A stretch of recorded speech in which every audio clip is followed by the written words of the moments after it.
Hello and welcome to another edition of Diaspora Weekly. My name is Jermaine Nkrumah and you're watching Diaspora Network Television, DNT.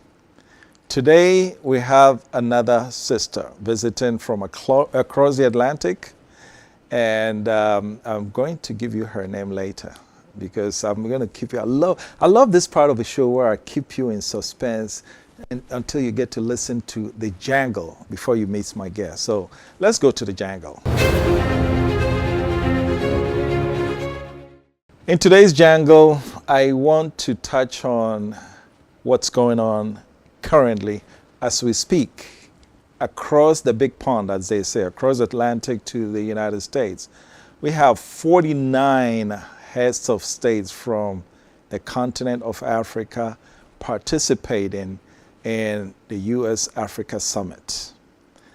And I received a call from a friend of mine, a lobbyist from Washington, D.C. And she's like, wait, Jermaine, why are heads of states meeting with Tony Blinken instead of their counterpart Biden? And I'm like, wait, tell me more. So yes, the opening ceremony, Vice President Kamala Harris opened the session, which is great. I don't have any problem with it. Kamala is a great vice president, and that's fine. But when you have heads of states having working meeting with the Secretary of State, which is the equivalent of foreign minister, something is not right with that picture. Maybe I don't know enough.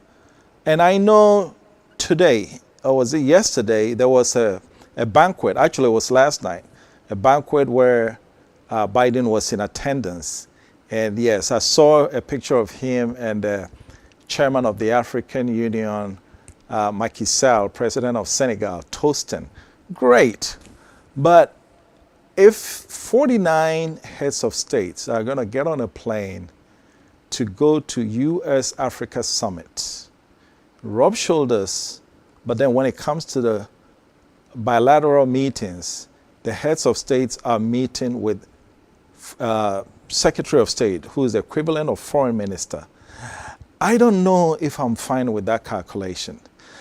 My guest and I are going to touch more on some of this, but I mean, it fits into the usual pattern of what African leaders are happy to be there and not sometimes even the optics don't look good. We all saw how they bust them in London during the Queen's meeting where these big shots that are sitting in a bus. But then most of other African leaders arrived on their own. It raises the question, our leaders, when they get on the world stage, do they insist on equity in participation, or are they just happy to be there? That's my take. And that's why I get to do the jangle, Jermaine's angle. If you agree with me, great, let me hear from you. If you don't, I also want to hear from you. Today, that's the jangle. You'll come back to meet my guests in just a moment. This is Diaspora Weekly.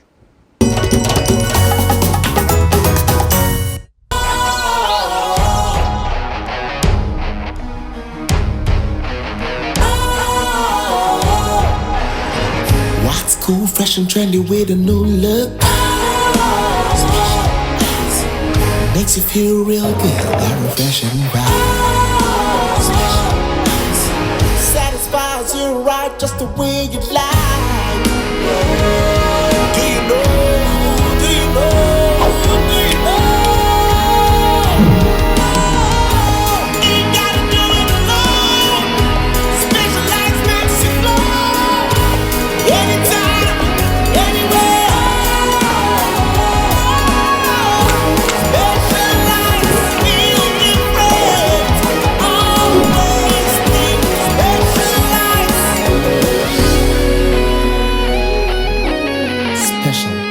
Natural mineral water. Feel different. Think special. This advertisement has been vetted and approved by the FDA.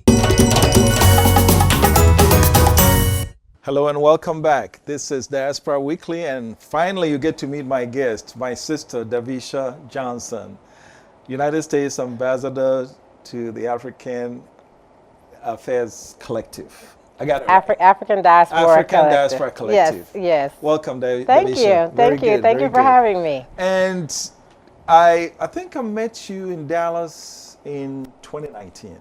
That was the first time we met. Yes, I think it maybe was, yes, it was Yes. 2019. Little did I know that you were planning to relocate. You're not just coming on a visit to take pictures and go. It's You true. now actually live here. I do. I do. Thank you. Tell me Thank you. about Madasi. Hey! Oh! Okay.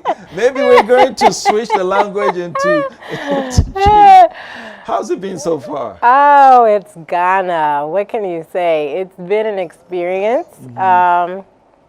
It's been eye-opening from the very first time I came. I'm learning everything is new to me. Ghana will teach you patience. I know that. Okay. Now, when you make a statement like that, you know you're going to have to expand that. What does that mean? I do. Because there's such a cultural misunderstanding on both ends that is so apparent after you've been here for about 3 or 4 months. Okay. Because Ghanaians see Americans in a certain way, and then African Americans see Ghana a certain way, but don't really interact with regular local Ghanaians. Okay. So when I came here, I moved to Oyibi Okay. with regular, everyday local Ghanaians. Okay. I was the only African American in my entire community. So most of the people there had never heard an African American's voice, let Okay. alone interacted with children, because I moved here with my 3 children Okay. that are all school age. So then they went to school in Oyibi as Wow. well. Right. So now I really got immersed into just everyday people like me. Okay, so let me get this straight. I know the first time I encountered an African American, when they spoke, the English is not quite the same. Oh, So for how are sure. you communicating? So I learned to speak very slowly. Okay. I also learned to ask people to repeat what I said, because a Ghanaian will shake his head. I understand. Have no idea what you said, none whatsoever. So you think that there's there's no understanding at all. Interesting. Why? Why do you think they do that? Because your culture is set up to be nice to people. So you don't want to come off as if you're being disrespectful and then Ghanaians have a lot of pride, let's just be honest. So you don't want to assume that you're not as smart as someone else because maybe you didn't know what this particular word means. Because simple words mean 2 different things when an American says it and when a Ghanaian says it. And even the order in which you use the words in a sentence is very nuanced, but it's important to understand when you're talking to people in Ghana so you can communicate. So did you calculate, did you intentionally decide that I'm going to go down to the grassroots to start my life in Ghana? Absolutely. Oh, really? I came from an upper middle class family growing up. I didn't grow up in the United States. I grew up in Canada. So I grew up in a foreign country, also in one where people didn't look like me because we were the only African American family. So there were a lot of Africans, however, in Canada. So my upbringing kind of prepared me for Ghana in the sense that I knew I didn't want to be around a bunch of African Americans when I first got here. I was dead set against it because I'm coming from Atlanta, Georgia, and that's the black mecca of the South. All the celebrities are in Georgia, all of that. So I wanted to really understand the local people because I'm an advocate. So I came to do agribusiness, and agribusiness is farming. And that's regular, everyday people that are farming for survival or farming for business. So I had to get to know the culture and the people that I was going to be doing business with. So it was very intentional. Interesting. Did the African American communities see that as a bit put offish? No. Unfortunately, there are a lot of African Americans in Ghana. Fortunately, they're all not in Accra. Okay. There are a lot of us that are here to do agribusiness because agriculture is the major industry of the continent. But also, there's a lot of social impact work that we do here, and the Year of Return really helped identify African Americans as having their lineage come from Ghana. Okay. So they were spread all over the country. So we're not as connected as we need to be, but in 2019, people were just finding out about the wonders of Ghana and getting into African ancestry and finding out. So we're settling ourselves and now connecting, which is one of my purposes for the African Diaspora Collective. Is that how you found out about Ghana? No, I actually was in Atlanta running political campaigns, so I can't wait to talk about this U.S. Africa Leaders Summit. But one of my friends was with the Chamber of Commerce and invited me to Ghana just for a visit. What year was this? This was 2018. I got the invite. Okay. April 2019, I came. Okay. So I didn't know there was a Year of Return. Okay. It wasn't on my radar. I was deep into politics at that point. But I saw all the opportunities here. I was here for about 2 weeks. And then every quarter I was back for the next 2 years during COVID as well. During COVID? During COVID. You were able to? Oh, yeah, absolutely. As soon as they opened the airlines, I was on the first thing out of America. Because I realized being in politics, what COVID did to the political environment. So I knew it was going to shift and that it was time for me to start making roots somewhere else outside of the continental U.S. So you were into politics back in the States? Absolutely. All right. Absolutely. I wanted to be an architect, so I went to school for that. And then I went to University of Houston for construction management. Then I got into politics at Georgia State University. But because my university was about a block away from the Georgia State Capitol, I was able to intern and then become chief of staff for an elected official for about 4 years. And that really helped me understand the system and how policy is created, but also how it's created to favor one party or one people or one demographic or one community to another. And then I started my political consulting firm. I ran 25 different campaigns. I did some event planning for Bernie Sanders when he ran for president the second time. And then that really got me to understand from a federal level how presidential campaigns were ran. And then that's when I really saw the breakdown of why America was still in some of the turmoil in the southern United States that it is in, because of the way the policy was created to make sure that certain people didn't get access to certain things. So when she invited me to Ghana, it was on the basis of, okay, I can do agribusiness, but I had started a firm called the Cooperative Executive Management Team because the policy in the United States at the time, Donald Trump had made industrialized hemp legal across the country. This is the same plant that people have been tortured, locked up, and all those things about. So Ghana was doing the same thing in 2019. They were creating policy. And one thing I know about policy, especially in Africa, is sometimes politicians decide to, just copy and paste some things that happen in the West, thinking that they're the best, which sometimes they're not. Okay. Right. So then it sounds to me that you got behind the curtain. Exactly. With regards to how policy is created, and you saw how it's tilted against certain group of people. Now, for a policy wonk like me, you're not going to say that and get away with it. You're going to take me also behind that curtain. Okay? Okay. So take us behind that curtain. What goes on behind that curtain? Well, to be politically correct and to know that Big Brother is always watching, I would say that what goes on behind is what you expect, is what you would expect. Most of the things that I would make a good comparison for African leaders. There's a lot of rhetoric. There's a lot of conversation. There's a lot of talking amongst themselves, but not a lot of action behind words. And I mean that to say certain people in certain demographics, not to say which party or which side. It's but okay. They have going to this, I'm not going to stop you. But they have their certain ways of organizing. some people organize on emotion, some people organize on action. I would say the Republican Party organizes more on action, the Democratic Party organizes more on emotion.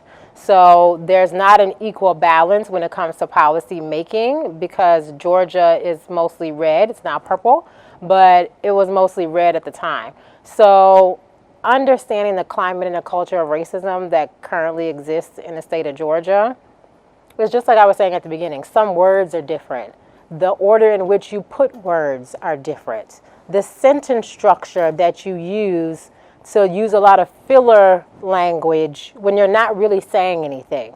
That's mostly what policy is, right? So unless you fully understand the system and how policy is created, by the time you get to page 57 of 835 pages, They've lost you. they've lost you. But that's the point, right?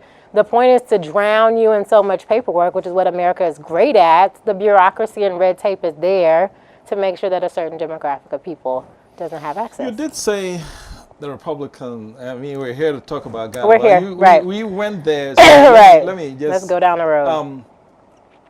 The Republicans organize based on action, but the Democrats based on emotion. Explain that. So, Republican Party, perfect example is what just happened in the Senate race in Georgia with Raphael Warnock, Senator Raphael Warnock and Herschel Walker. So there were plenty of professional, morally Challenged. non-morally challenged, let me say that. People that could have been chosen Of course. to run as a Republican. But they chose somebody that they thought that black people could get behind, that they would vote for because he's an athlete. Is that ignorant? Absolutely. Do all black people vote the same? Absolutely not. But they took action behind it by mobilizing other Republicans in other states to put their effort, put their money, put their full force behind this candidate because they want him in office. The Democratic Party doesn't traditionally do that. They have so many battles to fight around the country and they don't have the resources, let's just be frank, that the Republican Party has most of the time. But the great thing about the Democratic Party is they do have people. However, this Raphael Warnock and Herschel Walker situation emotionally charged Democrats to come out to vote because they knew they did not want that guy. So it's kind of the same, I call it Trumpism. A lot of people came out to vote for Joe Biden because they did not want Trump in office anymore. But again, the Republican Party got Trump in office because they mobilized people through their actions in a coordinated effort that the Democratic Party struggles with because they're so fragmented with the liberals, the ultra liberals, the neoliberals, all these different categories. Right. Okay, so I'm going to bring you back to Ghana. OEB, how's it been over there? Well, I moved from OEB. I lived there the first year, but OEB is... So you've been in Ghana permanently as a resident for how long now? 18 months. Okay. All right. And OEB was amazing. It was the best piece that I could have. Then why did you move from there? Because it was far, the traffic. The traffic alone. Yeah. It was too difficult for me. And then the children, I have 3 school-age children, but my oldest that was here is 16, was 15 at the time. So there wasn't really anything for him to do. So there's not great internet. So there's no video games, Netflix, all those types of things they like to watch. Is the internet system and infrastructure here just isn't set up for that outside of a car. Yeah. So he had a difficult time, and I promised him that he would live on a paved road where he wouldn't have to walk far to get to the roadside. So I decided to move closer. So now I'm near Achimota. The kids, how are they taking it? Well, the twins are 10. They loved it because they're the American kids. The key word there is loved. Loved. Okay. Right. So they went to America on holiday. Okay. So they'll be back next month. But they loved it there because they're the American children. So everybody's fascinated. And they just really want to hear them talk. Okay. Because they're children. Okay. So the biggest part for me was the fact that my son has ADHD and has some developmental delays. So in the United States, they like to put little black boys that they don't understand, they call it behavior problems, they put them in special education. Now, my son is a genius. You have to fight that stuff. Oh.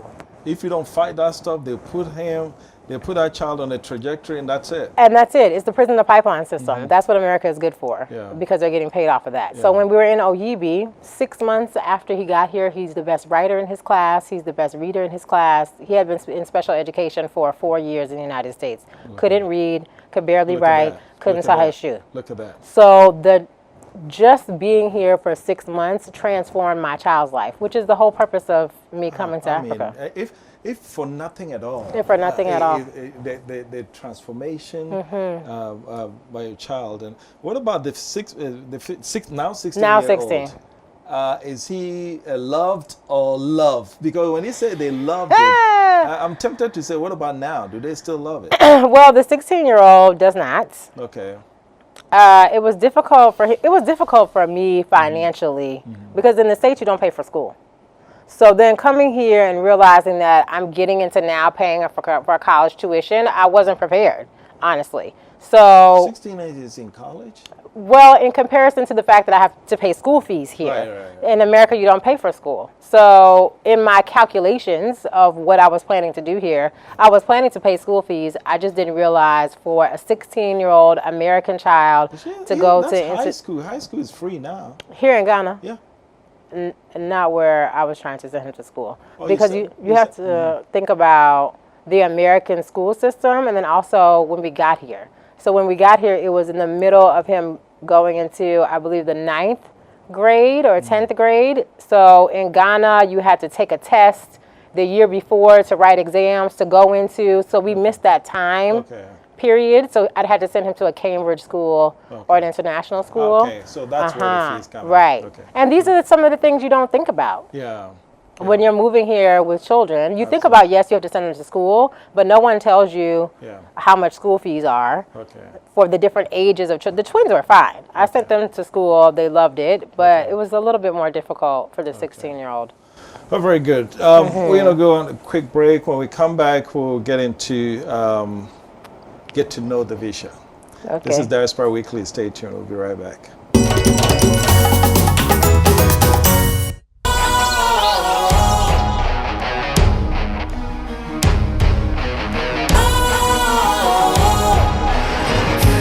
Cool, fresh and trendy with a new look. Makes you feel real good, that refreshing vibe. Satisfies you right just the way you like. Do you know? Do you know? Do you know? Ain't gotta do it alone. Specialized makes you glow.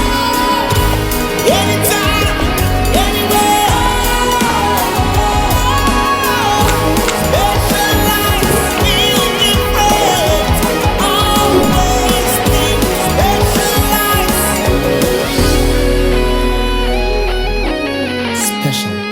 Natural mineral water. Feel different. Think special. This advertisement has been vetted and approved by the FDA. Hello and welcome back. This is Diaspora Weekly, and my guest is Ambassador Davisha Johnson, who is now a bona fide Ghana resident. Yes. Ambassador, we got onto this U.S. Africa Summit without even getting to know who you are. Oh. Who's Davisha? Oh, Davisha is a Texas-born, Canadian-bred, Atlanta business owner, and now diaspora to Ghana. Okay, let me stop you right there. Texas-born doesn't even begin to... Anybody's watching, if you know Sunnyside, you know not to mess with Davisha. Okay, so go ahead. It's true. I love Houston. But hey, what are you going to do? So I wanted to be an architect. I left Canada at 17 to come to Georgia, to go to Georgia. to go to college. So I went to an HBCU, Morris Brown College. Okay. Just got their accreditation back. Congratulations to them. Okay. Then I went to Southern Polytechnic State University. Wait, Dee told me that. What was that school again? Morris Brown College. They are part of the AUC. They are. AUC for the rest of you, Atlanta Yes. University Center. Right? Yes, Atlanta So University all Center. the universities are Absolutely. Morehouse, Spelman, Clark Atlanta, and Morris Brown. Is Emory there or not? No. Emory's in a not different there. part of town, right. So then all the schools at the AUC are HBCU. Absolutely. That's my kind of place. Absolutely. All right. Exactly. So why did you, if you're a Houston born, not just Houston, Sunnyside born, you go to Canada and you want to come back to the state, and you go to Atlanta, Yes. your Houstonians are going to be angry at you. That's true, but the story goes, I circle back to Houston. So I went to Atlanta, wanted to be an architect. Okay. Went to HBCU. Morris Brown unfortunately lost their accreditation in 2001. Okay. So I transferred to Southern Polytechnic State University, where I studied architecture for 4 years. Okay. Then I went back to Houston. Okay. I went to University of Houston for 4 years for construction management. All right. And then I left Houston and came back to Atlanta. Came back to Atlanta, was working a job. I've not really ever been a job type of person. So I've always been a business entrepreneur and all of that. So I decided to go back to school and went back to school for political science, on another story for another day. You know, to be honest with you, don't ever say you're a Texan again. You're a Georgian. I don't know. I thought I was a Ghanaian. What happened? All right. My bad. I was saying Ghanaian. But for me, Texas, and then you go to Canada, you come back to Atlanta and say, okay, and then come back to Texas. Oh, and then you run back to Atlanta. Okay. Ghana is better. All right. Okay. So how did you get into what you do, this ambassadorial stuff? So it came from being in politics in Georgia. Okay. My former boss, I was chief of staff for, Representative Sandra G. Scott. She allowed me kind of to spread my wings as an intern. So she took me all across the United States. I met almost 85% of the black elected officials in the United States. I met through her and going to these conferences. She a United States Congress or Texas? She's Georgia State okay. Legislature. That's it, okay. Right. So she's just like Dee. Okay. That's how Dee actually hired me Okay. to work for her as an intern. Okay. Right. Okay. So that's how I know Dee also. Okay. So in working in politics and meeting all these people, then there were African leaders that would come around. So I started to get interested, and about 8 years ago now, I started really talking about Africa, because I really started getting into politics and understanding that there were a lot of Africans in Atlanta. And a lot of them were organized in their own certain little groups, but they weren't really engaged in politics. But I knew from living in Canada in a place where people didn't look like me, I connected with Africans in Atlanta. Yeah. And then especially coming from Canada and coming to the Deep South and trying to understand the mindsets and trauma of people that are still going through the slavery mindset in the Deep South also made me connect with my African brothers and sisters in Atlanta. Right.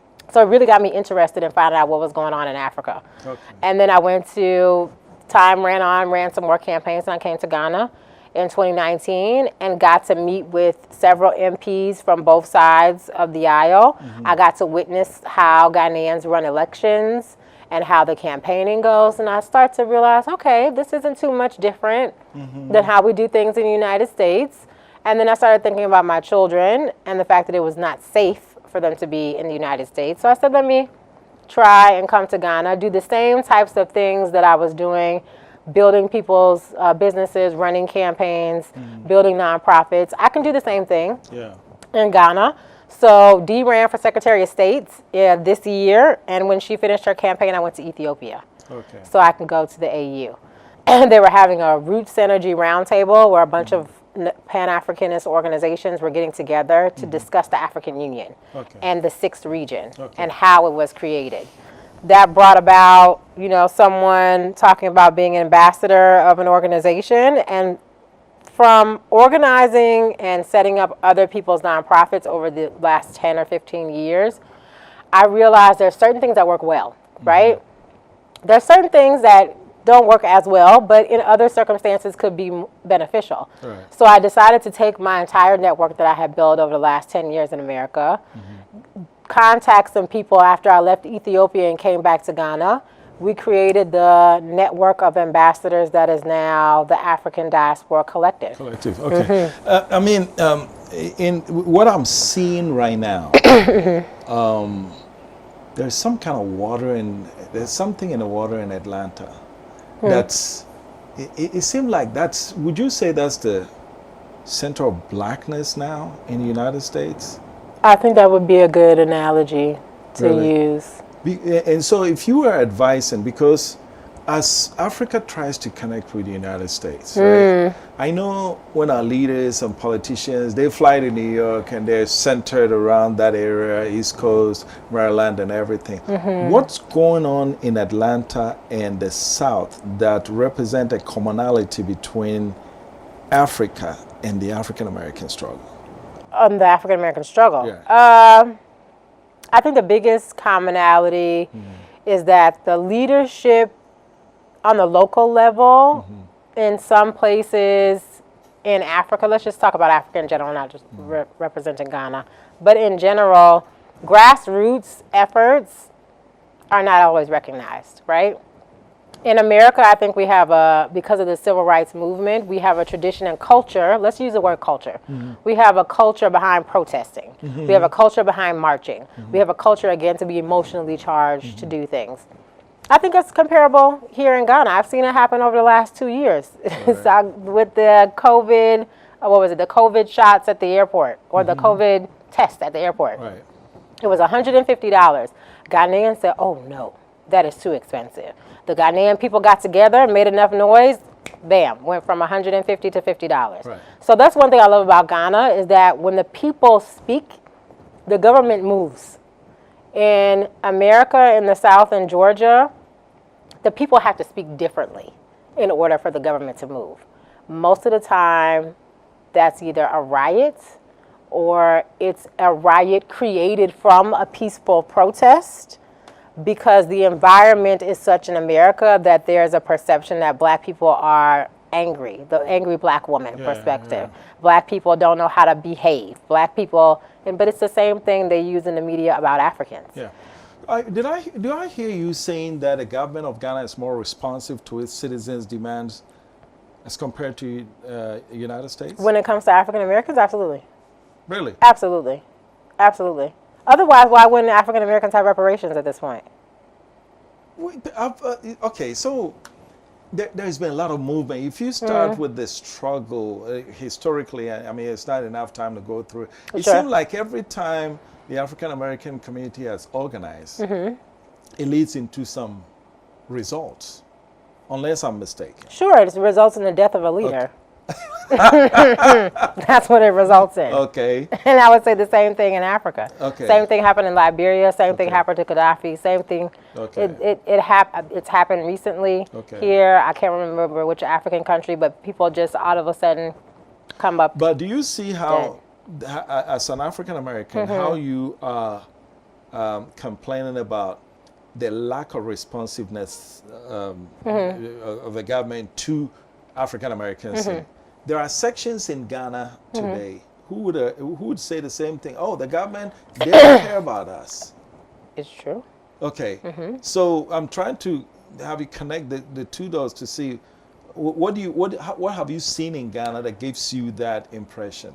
I'm not disagreeing with you, but what have you seen that it's encouraging to you that when the people speak, the government responds positively? So I would say the COVID example. I would also say the recent example with the Ghana ID card. Okay. Now, that was more or less a protest against the system that in my personal opinion, I just don't believe Ghanaians were ready for. Okay. Because at the end of the day, digitization is great, and the vice president is, great for thinking of these concepts. But sometimes you put the cart before the horse. So if 90% of your population isn't traveling, why do they need a Ghana ID card? They need a Ghana ID card because you want to digitize and keep up with the technology of now, but the people themselves are protesting by not going to get the Ghana ID card. So then now the system says, well, we'll put it into a position where if you don't have the Ghana ID card, we'll cut off your phone. Can't use your Momo. Can't call out. Can't do this. So now you're forcing the Ghanaian people to get a Ghana ID card, but then you didn't put the cart before the horse because there's a bunch of loans on MTN and Vodafone that if you cut these people's phone off, how are they going to pay you back? I tell you what, this is where I try to. You see, in the United States, you have your Social Security card. Exactly. If you go to the moon and back, the moment I present a 1099 to the IRS that Davisha worked for me, I paid her X amount of dollars, IRS is done with me. They're going to come to you and say, oh, hey, you work for Jermaine. Jermaine paid you so and so. Exactly. Where's my money? Where's my money? Exactly. They're going to come collect that tax. Exactly.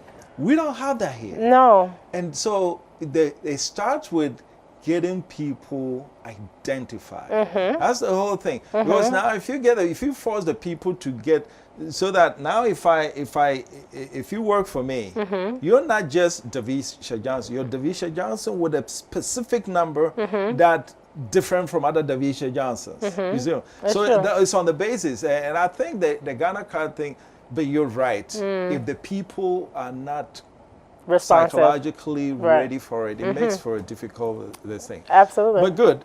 So now Ghana, your actual mission, you're relocated here. Yes. But there's got to be a mission behind it. What are you looking to accomplish? Well, it's changed, right? So I came here for agribusiness. Well, it's not changed, it's expanded. Okay. I came for agribusiness. I was appointed as ambassador to represent the United States of America for the African Diaspora Collective USA this year. My three focus areas are agriculture, because that's why I came to Ghana, women and girls, because I was a girl and I'm now a woman, so that's obviously close to me. And then youth job creation is my third, because I'm a millennial. So I'm very young in comparison to most other people that are doing the same type of work. But because I lived in different countries throughout my process, my perspective is a little different. So again, living in OUB connects me to the grassroots. But also knowing politics connects me to the other demographic that's here. So my mission is to unite all black people. Whether you're a Rasta on the beach at Labadi, or you're an MP in Greater Accra, or if you're a farmer in Tamale or Bolgatanga. Okay. The point is that classism in Ghana is real. Classism in America is real. I remember you were asking me a question on WhatsApp about the bourgeoisie or the wealthy. You said the colorism. That was the first time. Okay. Classism, yes. But the upper middle class of America is coming here trying to find their way. And there's a subtlety with connecting people, right? You can't just throw people together when the culture is not behind it, just like the Ghana ID card situation. So it's a process to have us just really get to know each other. Like, let's break down some misconceptions and barriers about what we all really care about. We all really want each other to succeed. Absolutely. We all really want not to be oppressed by anyone. It doesn't matter who the oppressor is. Absolutely. We don't want to live our lives like that. So what's the best way to move forward, and what's the most sustainable? The most sustainable is leveraging each other. All right. I'm American, but I'm also a woman, and I'm also an African American. Why aren't you, as a Ghanaian, leveraging my resources in America outside of just economic and financial? But I just might know some people in America that can help get your kid a scholarship to go to American school.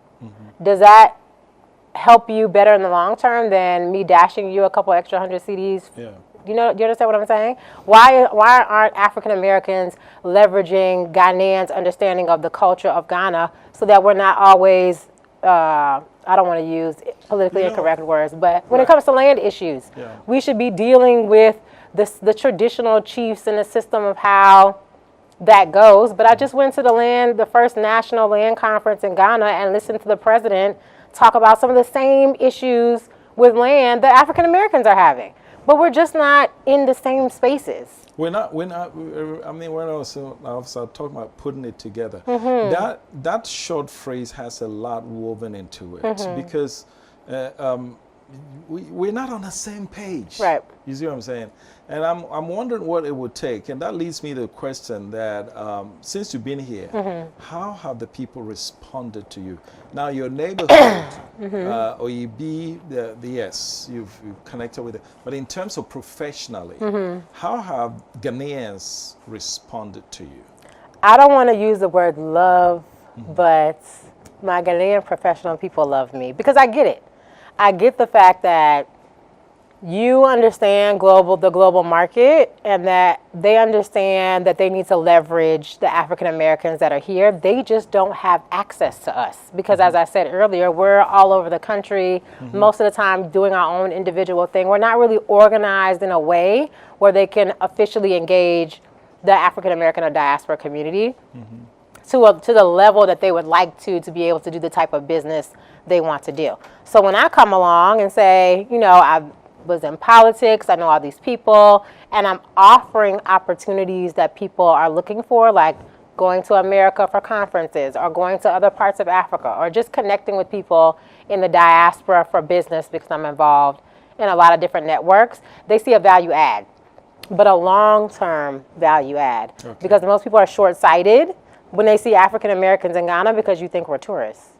And you don't realize that. I have to say, someone told me the other day, I'm going to say this, I'm going to try to say this. They told me to say, me, Nyo Obruni. Minye Obruni. Minye Obruni. No. So you're not a white No, woman, I'm not a tourist. I'm not a white foreigner. Right. I'm an African American. Yes. And you're so, a sister. exactly. You've reconnected. Right. The last major thing you told about the conference.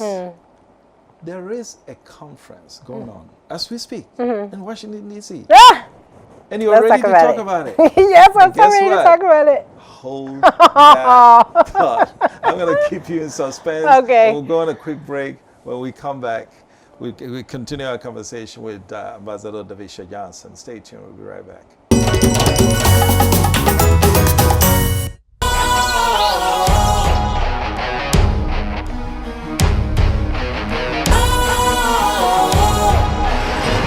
What's cool, fresh and trendy with a new look? Makes you feel real good, that refreshing vibe. Satisfies you right just the way you like. Do you know? Do you know? Do you know? Ain't gotta do it alone. Specialized makes you glow. Anytime, anywhere. Specialized, feel different. Always think specialized. Special ice, natural mineral water. Feel different. Think special. This advertisement has been vetted and approved by the FDA. Hello and welcome back to our continuing conversation with Ambassador Davisha Johnson. This is Diaspora Weekly.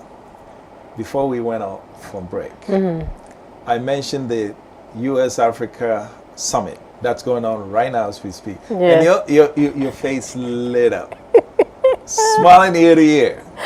So that tells me you have a mouthful. I do. And now I'm all ears. Oh, where do I begin? Let me just say that I think we just need to tell the truth and just have a real conversation about what's going on. I am not a traditional diplomat or ambassador. I don't come from that lineage of people. So I'm a little bit more free-spirited in my opinions about these types of things.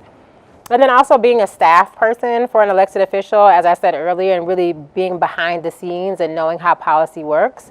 And then spending a lot of time in Washington, D.C. myself. The U.S. Africa Leaders Summit this year is not the first time this has happened. Former President Barack Obama did this in 2008. 2014, sorry. Nobody was paying attention like they're paying attention now. So let's really talk about why are they paying attention right now? Why? And who's they? They, the world. Okay. All right. In general. All right. Let's just say the world. It's really deeper than this Leaders Summit. On the surface, it's a very good concept because it was created a while ago. it was reinvigorated by the war in Ukraine. It was reinvigorated by COVID. It was reinvigorated by the year of return. It was reinvigorated by the fact that the Chinese have recolonized or are recolonizing Africa in their pursuit of land and all these other things. So America's trying to play catch up, frankly, because they dropped the ball. Let's just be honest. I've been talking about Africa for at least 6 or 7 years. Nobody was minding me, as you say in Ghana. Then I came to Ghana in 2019, started putting everything on Facebook, utilizing technology and social media. People were getting interested, but we'll see what happens. Then I became ambassador. Oh, so Davisha, what's going on in Ghana? And can we come to, it's the same type of thing that's happening right now with the U.S. Africa Leaders Summit. At first, Obama did it, the black president, he's doing an Africa thing. He's the black guy, so he should do it. No big deal. And then Trump came, no foreign policy, let's just stick with domestic issues. And then now, COVID, then the war in Ukraine. Now it's a scramble for Africa because now people are paying attention to, you have no food. Where are you going to get your food from? Most of your food, most of your wealth is coming from Africa. So now let's take a valiant effort towards making sure we connect to the continent. Being an African American living here and seeing this, it's a little bittersweet for me. So a lot of my African American friends have been texting me from America, people that were not minding me 5 years ago. When I was speaking about work, didn't care at work. You're crazy. Why are you moving to Ghana? What's there? Why can't you do this here? Don't they have blah, blah, blah? Now the conversation is, oh, Davisha, what are you doing in Ghana? What is going on in Africa? So what was the turning point? I think the turning point is that America realized that they were losing ground. COVID really set the framework for it. You know, for someone who have also been crossing the Atlantic, America has known for a long period of time that they're losing ground in Africa. Not just even, this predates Barack Obama. Absolutely. But why now? You know you're losing ground in Africa. You know the Chinese are coming in. I mean, I'll tell you one thing. The Chinese influence in Ghana, in Africa right now, I've heard instances where an American company and a Chinese company will bid for a same project. The Chinese company wins it and then turns around and subs the contract to the American company to do. Absolutely. And the question is, why didn't the American company win in the first place? Because it's the same colonized mindset and methodology of the former colonizers. There's no reason to change what's not broken. What do they say? Don't fix what's not broken? So if you know the concept of how to manipulate the mind of a people for centuries, and that has worked to get you economic and political power across the world, if someone else learns that system and then implements it in 2022, how can you be mad at that? There's something, since they're talking about U.S. Africa trade, and we're going to go there to see the interaction over there in Washington, but let me tell you something that I have known as the real cause of, the real reason why China is running wild in Africa and the United States is not. Okay. There is something called FCPA, Foreign Corrupt Practice Act. Okay, you as an American citizen, you come to Ghana to do business with me. Sure. And let's say you buy me lunch. I'm a government official. You buy me lunch. There you go. You gave me 200 cedis. You can go to jail. Absolutely. Absolutely. And so the American companies operating in Africa, all over the, you're careful. In fact, and I'm just explaining this. I was speaking to the Africa manager for, I believe it was Brown and Roots, okay, and they audited their operations in Nigeria, and they could not explain $4,000 expenditure. It cost the company $45 million to defend themselves against the Justice Department. That's how bad it is, because if they don't do that, the CEO goes to jail. This is $4,000. It's true. A Chinese guy will come to that meeting with a briefcase, drop it here, and when he's leaving, you are going home with that briefcase. It's true. Guess who gets the contract? It's true. And so that has allowed China to run wild in Africa. So as the leaders meet in Washington, nobody is advocating for corruption and bribery. But the reality is, globally, not just Africa, It's true. something sometimes goes under the... Absolutely. It happens in America. Let's just be honest. It happens everywhere. It happens everywhere. And so, but the zero tolerance that the United States has adopted with this FCP in Ghana, in Africa, that is the real cause. Do you know why? And maybe they need to look at that. But do you know why? Because you're black. It's foreign corrupt practice. It didn't say African corrupt practice. No. But it doesn't matter. Okay. The point is that the largest population of the future of the continent is coming from a place where there's nothing but black people. Okay. So the same control that the United States has exhibited through their policy creation from the beginning of when they took us off the ships and decided to make us slaves is the same thing I'm talking about the colonization of Africa. If you have a method on how to enslave people in their mindset, economically, politically, and socially, and culturally for that matter, and someone else figures out how to do it to another people, then why you can't be mad at that. So the United States has done the same thing. The same thing they did with slavery and making sure they had control over the system. Even when they abolished slavery, what did they do? They burned down Tulsa, Oklahoma, when we had Black Wall Street. So when Africans unite themselves in a certain manner where other foreign entities feel like they're losing control, then there's sanctions. Then there's things like what you're talking about. But it's deeper than even that, because these things started in America. So we're working with politicians. You can go to jail as a lobbyist in America if you spend more than $50 on an elected official's coffee conference or something. Like the rules are not just stringent, but they change. But it's on paper. We all know these lobbyists. You want to tell me that we don't hear of a lobbyist guy, paying for maybe the airfare? college tuition of the son. And I mean, there are always things to go around it. But the question is, do these leaders that are gathered in Washington right now, do they know, are they aware of these dynamics? No, absolutely not. Why do you think they're not? Because it's the same way why America was sleeping at the wheel when it came to Africa. You have so many problems domestically in your own country. How could you have the time, or I wouldn't say the desire, that's too harsh of a word, but how would you have the time to then concern yourself about the 54 countries on the continent that you weren't even really paying attention to in the first place? So now that it's a ramp up to try to catch up with China, you have no choice but to invite all of these African leaders. But you made a very good point earlier. The African leaders, and a question to answer you now, the African leaders have no idea what's going on in the background to the African Leader Summits and what's happening with the information that's being shared, what the laws are in America about sharing information. Once you land on the shores of the United Continents of the United States, there are all types of things that say we can listen to whatever we want to.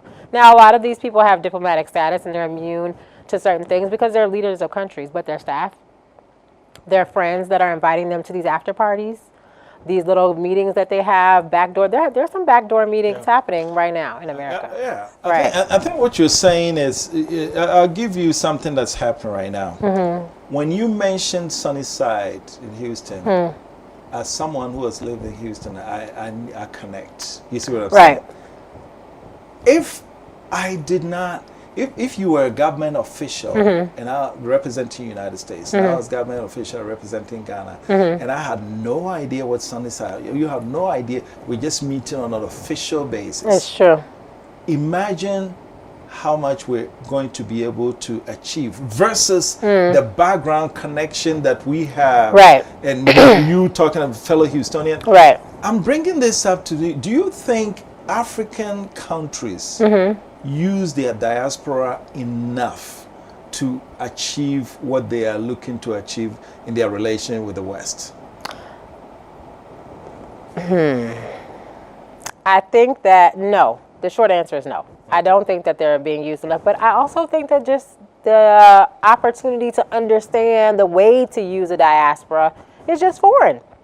Because why would you know what's going on in the West to any varying level of degree when you have all these issues in your own country, and then the people that are leaving your country are not coming back? Let's just be honest about that. Because you're not making a conducive environment for them to come back. But you have African Americans that are coming to live in these African countries. That's true.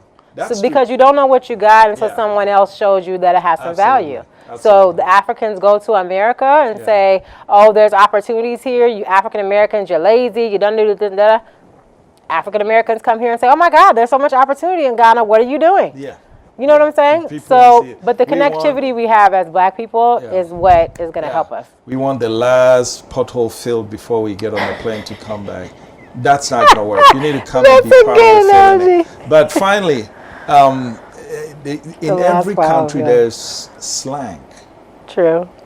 If a Ghanaian has lived in China, he understands the slang in China. It's true. If a Ghanaian has lived in Australia, he understands the nuances of the language. If you and I are sitting here right now, somebody walks in, and I go, oh, there goes the neighborhood.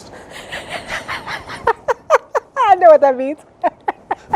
You're laughing because you know what that means, right? Right. To someone who has not lived in United States, he has absolutely no idea what I just said. Right, it's true. It's true. And so, can you imagine how if Americans are sitting there and a guy from Uganda comes in there and they're talking and he makes a passing statement, he's sitting right there, he has no clue what they just said about him. It's true. It's and true. so why is it that you African countries don't see this and use the Ghanaian who has lived in China to be the forefront of our dealings with China? The Ghanaian who has lived in the United States to be the face of the interactive face of how we. Do you see that, or is this? Well, it's the same thing of, I could ask you the same question of why don't African leaders hire African American lobbyists to work in Washington, D.C. on behalf of black people? Yeah. Why do they hire most of the time Caucasian people? Because they feel like they have more access. Better result. Right. Same reason that a black plaintiff would hire a white lawyer. True. Because he feels A Jewish white lawyer. Yeah.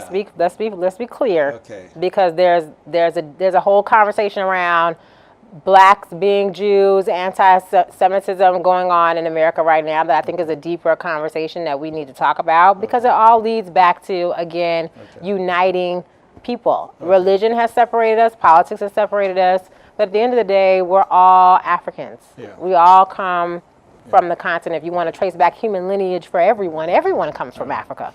If you want to do finally, I'll wrap up in the last couple of minutes. Sure. Have you done your ancestry DNA? No, I have not. I have no interest. Why? No. Okay, why? Because tribalism is real in Africa. So as soon as I say, oh, I'm a Ghanaian, the Nigerians don't like me. As soon as I say I'm Nigerian, oh, the South Africans don't like me. Oh, as soon as I say, no. Because then you're put in a box. That's an angle that I haven't looked at. But Dee came and her ancestry put her in DRC, Togo. And that's another and thing. I don't mind. Well, which Most one do you people don't pick? mind. Huh? Which one do you pick? As an African American, most of us are 2%, 3%, 10%, 5%. Yeah. So I would still have to choose, but it still wouldn't be. Okay. But wouldn't you want to know for yourself without telling it? If you think you tell me that you're from Nigeria, it might change our relationship. Wouldn't you still want to know and then keep it to yourself? No. You just don't. I just want to be an African. African, that's it. I just want to be an African. That's a good way to look at it. Finally, the projects that you came with. Yes. Every project has a vision. Absolutely. What vision do you see when you close your eyes, and if you're able to implement your vision, what do you see? I see 500 years from now, people talking about that girl from Sunnyside, Texas, that built the continent of Africa. That's the vision. You're still claiming Sunnyside. I'm going to claim it since you put it out there. You're still claiming Sunnyside. No. I can't. Oh my God, man. I refuse I refuse that. She's not Sunnyside because she has betrayed Houston. She moved to Canada, and then when she decided to come back to America, she went to Georgia, and then came briefly to University of Houston, and then quickly ran back to it. It's true. It's true. We can't add that part to it. It's part of the history. But in all seriousness, I want to build an empire. All right. I lived in a country with mostly Caucasian people and saw how they build. And I always said to myself, why can't I do that? There's nothing stopping me from doing that. You just started a whole new conversation. And because of that, you're going to have to come back. Because now our time is up. Okay. Thank you very much. Thank you so much for having me. Thank you for having me. This has been one of those Diaspora Weekly where the conversations covered a lot of ground. And I'm telling you, I'm a bit more educated than when I began. And I would like to thank you for coming. Thank you for having me. And thank you for watching. This is Diaspora Weekly. My name is Jermaine Nkrumah. Stay tuned to our other programming.